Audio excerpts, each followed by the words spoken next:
Alright then, let's start the next episode.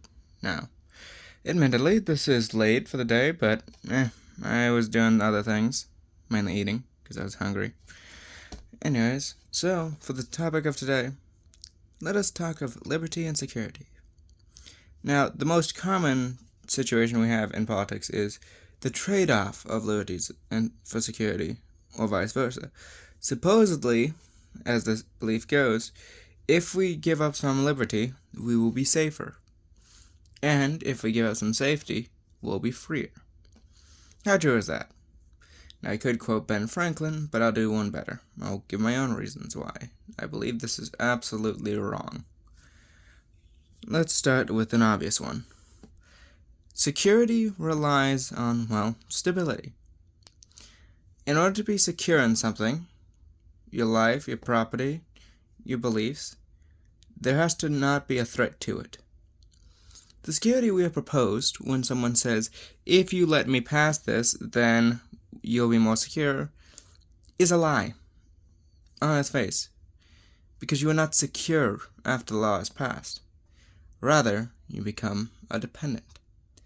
For example, if there's a law, let's say, which allows people to have glasses inspected to ensure that they function, well, that means the state will always have a look at people's glasses, meaning they know exactly what they are and how they function.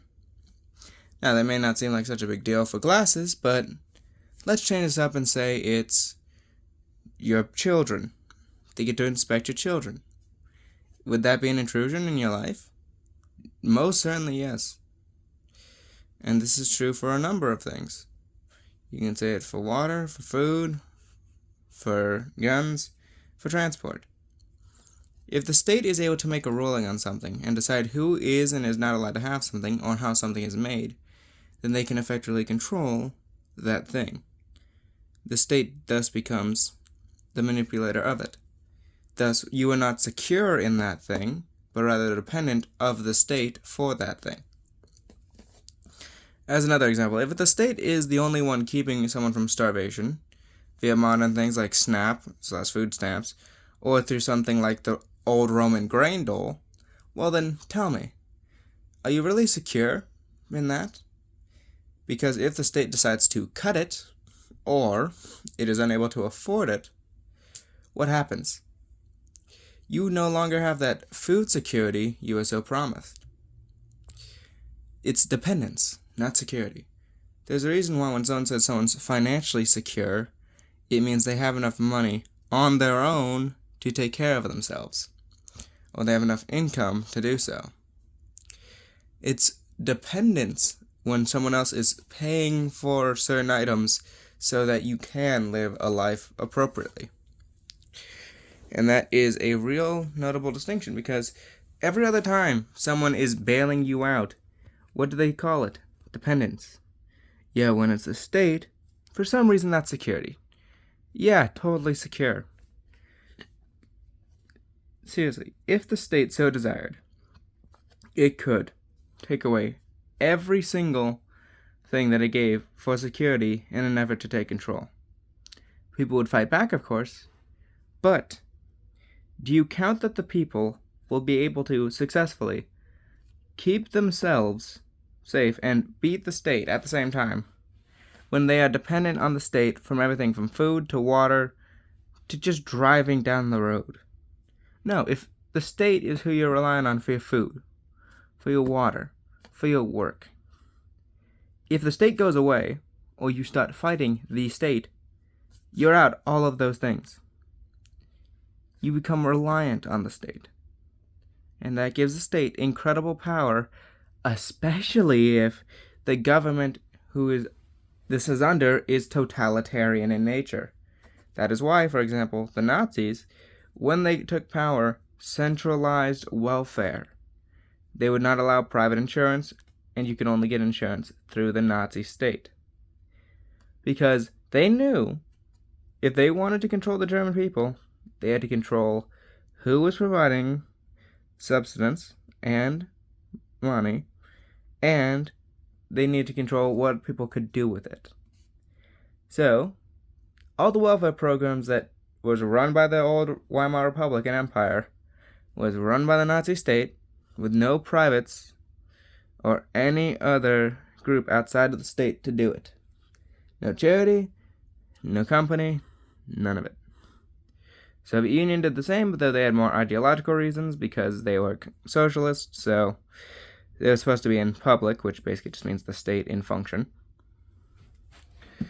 But that's the thing. When people are complaining about, for example, Trump taking away funding from universities, to be fair, you could argue it's wrong, but what does it matter? You were the ones who trusted that the state doing so was a good idea. And so when the executive of the state, literally the leader of it, ever since Wilson came in and declared that a great orator is needed in that position, when they pulled back, what did you expect? That things would be sunshine and roses? That the Congress would choose to finally do something in their lives?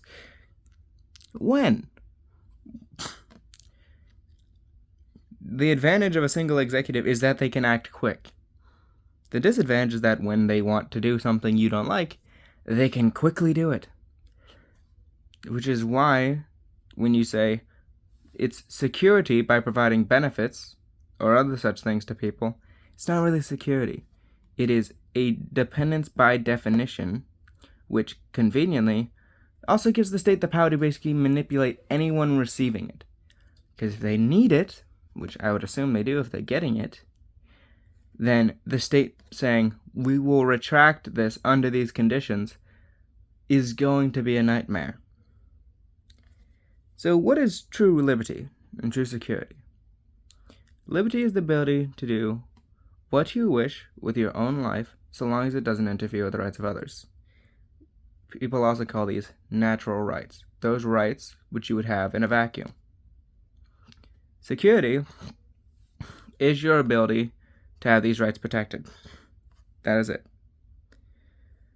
Security is just, I am safe. I don't have to worry about my life, my limb, my property.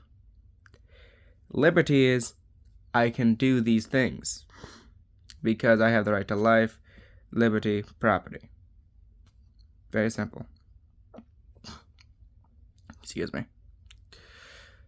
And so, liberty is dependent on security by its nature. If you cannot feel secure in their belongings, in their lives, and in their health, they cannot practice their negative liberty. At the same time, liberty is what allows for security. Because remember, if it's dependence, one single pen stroke and that is gone. You do not have it. So in order to have true security, you need those natural rights. You need the right to life, the right to property, the right to expression, the right to arms, the right to self-defense. You need those liberties, otherwise it just becomes dependence on someone else. Now, there are communities who help each other. Is that dependence? Not really. When it's voluntary agreement, and everyone agrees ahead of time, it is cooperation rather than coercion. Moreover, it separates it from dependence because at any point, someone could leave. And, because they consented to it in the first place, they knew what they were trading.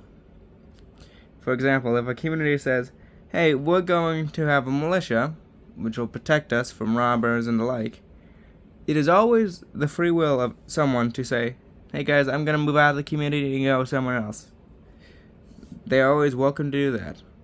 The security and their liberty are still there. They do not give up their choice in order to join such a community. Now, how do you make security? Liberty is fairly easy. You just have it in the Constitution. You say you cannot touch people's right to freely express themselves, to bear arms, to defend themselves, and to have their life. So long as they don't violate anyone else's rights, they have this. Fairly simple. Security, on the other hand, is a different story. One of the first things you need is a shared culture or belief system. You may ask, well, why? And it's because that culture or belief system must believe in natural rights. If a people do not believe in natural rights, they are not going to respect them. That is the most obvious thing. For example, let's say there's a culture who views women as inferior and it believes it is the moral obligation of the father to decide who they marry, when they marry, and everything else in regards to their lives. That culture will not work together with your culture if your culture, say, believes women are independent beings who, although they should generally follow certain rules and expectations, don't have to and are still independent beings. Those two cultures will not go well, and in fact, both will dislike each other inherently because, to these people, you're immoral degenerates. And to these people, they're immoral degenerates. So it cannot work together. Unless, of course, you impose upon them that same belief system of natural rights, where you say, hey, people are allowed to do what they want with their own lives, so long as they don't interfere with others. But that has to be on the level of an imperial diktat, like the Emperor of Rome coming down and declaring, everyone in the empire must abide by this. There is no self-determination that allows for these people to coexist. They will split, or they will try to kill each other. They cannot tolerate each other in the same country, because their very beliefs disallow such an option. That's just how it is. On that, they need a unifying language. Now, religion's questionable. You don't technically need a religion so long as the culture is the same, but language is absolutely a necessity. Because if everyone can speak the same language, they can communicate, consent, and negotiate. And that's part of how you can be secure, is because you know what they're saying, you can understand them, and can respond in kind. It's like a wheel. The primary language is the center. All other languages, with the cultures that correspond to them, are the spokes. Sure, each person can have their own spoke, but they still have the connecting middle, so that they can interact with all the others and work together. Otherwise, it's a bundle of confusion. They don't know what they're saying, and the others don't either. So, they end up going back to their base instincts, tribalism. This is us, those are them, we don't like them, so we're going to stay to ourselves or we're going to hurt them. Especially during panics. For example, if there's a recession, panic goes up. And if this tribalism is built in, well, you can welcome to Yugoslavia in the 1990s. It can go so well for that. But there's more to security than just that. There's also just a general sense of trust. Now, some of what I have already said builds trust. But you still need to establish firmly that people can trust each other. Now, it takes years, if not decades and generations to build this up. But over time, people need to feel as if when they make a deal with someone, that deal will be held through.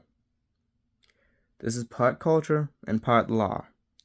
If someone breaks a contract, the law should punish them. Because people will believe, okay, the law will hold up my agreements if I make them with someone. And that results in people being more willing to make agreements and thus more willing to cooperate. When people aren't on edge constantly, what happens? They trust, they relax, and they're less likely to do foolish actions that end up hurting each other. And of course, there's also just the stopping of crime. If a crime, like a riot, theft, assault, whatever occurs, it must be crushed as soon as possible. Because the allowance of one crime is to tolerate and allow many more. Because people will look at this crime and say, oh hey, the feds didn't come in to stop it, or the state government didn't come in to stop it. So if I do my thing over here, then I'll be fine. And then others will say, hey, what if I do the same? Or I do the same. And it spreads. That is why crime must be dealt with harshly. Because to tolerate it is to allow many more committances of the same mistakes over and over. And what does that crime do? It damages trust, worsens the culture because now criminal elements are introduced to it, and it also makes everyone poorer. If everyone's stealing from each other, or attacking each other, or constantly wasting resources, do you think they're going to be richer by the end or poorer? They're going to be poorer because no one's sitting around and actually making anything because everyone's having to steal and then steal back their goods. People will get so distracted dealing with the criminal element that they'll be unable to actually build up and develop into a truly self-sufficient society. You must deal with crime harshly. There is no other way around it. To tolerate crime is to tolerate the violation of liberty and security simultaneously, because they both depend on each other to function. And with that comes the obvious conclusion. Liberty and security, they're tied together inherently. There's no way to be free without security. There's no way to be secure without liberty. They are dependencies, reliant on each other forever to exist.